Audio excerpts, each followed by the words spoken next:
அந்த விஜயகாந்த் பொண்டாட்டி அவ பேரு எலி பெத்த புள்ள மாதிரியே இருக்கிறாங்க. அவ பல்ல பாத்தியா நீ முன்னாடி பாடி மவுல உன் பல்ல புடுங்குறேன் வரட்டும்.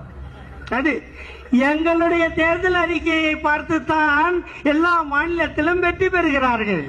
திமுக எங்களை பார்த்து பயப்படுகிறது. ஓடி இவள நிறைய பொம்பளைங்க உட்காந்துக்கிறேன்னு பாக்குறேன். மரம் தொடப்பம் எல்லாம் ரெடி பண்ணி வச்சிருக்காங்க. தேசிய முற்போக்கு திராவிட கழகமும் திராவிட முன்னேற்ற கழகமும் இன்றையிலிருந்து நம்ம கூட்டணிய உறுதி செய்திருக்கிறோம்.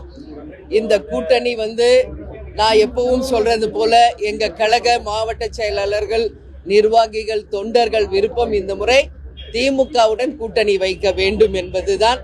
அந்த வகையில எங்க கழகத்தை சேர்ந்தவர்கள் விரும்பிய இந்த கூட்டணியை கேப்டன் இல்லாத இந்த நேரத்துல அமைஞ்சிருக்கிறது. கேப்டன் கதை கதையா சொல்லு. Oh my God! Wow!